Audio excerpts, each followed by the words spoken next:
More than a dozen election bills that they say will ensure more secure elections. But Democrats claim some of the bills could end up restricting access to the polls. The bills are on the governor's desk just 1 week after Democrats on Capitol Hill failed to secure enough votes to open up debate on a bill they say would have expanded access to the polls and prevent efforts to make it harder to vote. Ryan Jenkins filed this report earlier. It goes 360 on the issue of election legislation to gain a deeper perspective. Some say Republicans are trying to restrict access to the polls, but Republicans argue they're focused on restoring election integrity. To dive deeper into different perspectives, we're going 360 on recent voters' rights legislation. We hear from Republican lawmakers about why they say federal attempts to create a federal standard surrounding national elections were not supported by Republicans last week, as states like Wisconsin work to pass election integrity bills. We also hear from the former governor of Massachusetts, Val Patrick, now the co-chair of the American Bridge 21st Century Foundation. He shares why the For the People Act was about making polls more accessible and why he says Republicans like Senator Johnson let Wisconsinites down. But first, we start with the perspective of Wisconsin's Democratic Senator Tammy Baldwin. We're seeing all this activity at the state level intended to make it harder for people to access the ballot box. Senator Baldwin points to Republican-backed election integrity legislation as she argues that Wisconsin Republicans are working to restrict access to polls, while she says she and her Democratic colleagues are working to expand access and protect voters' rights. Right now, there are more than a dozen bills awaiting action from Governor Evers.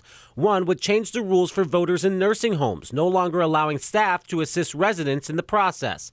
Another would prohibit any individual from helping more than one non-family member and returning an absentee ballot. And another proposed bill would no longer allow voters who are indefinitely confined or overseas to receive absentee ballots automatically.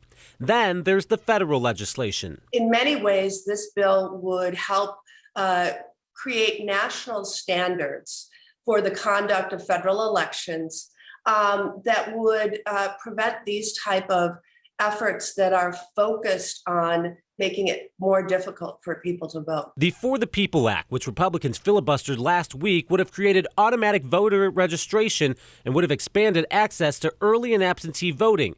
It would have also changed campaign finance laws.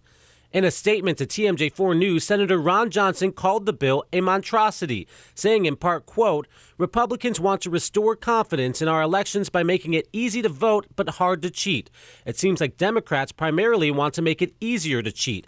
Why else would they propose eliminating voter ID laws, require ballot harvesting and drop boxes, make the FEC a partisan agency, and make it harder to maintain accurate voter files? Republican State Representative Adam Nealon says the state-level legislation would not make it harder to access the polls, but would make it more difficult to cheat. Whether or not you believe there was a massive level of fraud this past election, we really have seen ways that our election process could be vulnerable to something like that. So we think that the best way to address that is by making sure that we make it more difficult to cheat, and we also restore that trust in the election process. It's important to note that there have been no confirmed cases of widespread voter fraud reported in Wisconsin following this most recent election. Val Patrick, former governor of Massachusetts and current co-chair of the American Bridge 21st Century Foundation, disagrees with the Republicans and says Republicans' lack of support in the federal legislation is disappointing, but not surprising. Every single Republican senator bound together not to vote against the provisions of the For the People Act, which was about making it easier to vote, but to vote against the idea of even debating the question of how to make voting more transparent, more reliable, and to engage more people. And that is a fundamentally undemocratic vote. It's been reported that Governor Evers is set to veto the Republican-backed election integrity bills, which were sent to him last week. Meanwhile, Democrats on Capitol Hill are vowing to double down on their efforts to pass voters' rights legislation in the weeks ahead. Ryan Jenkins, TMJ4 News.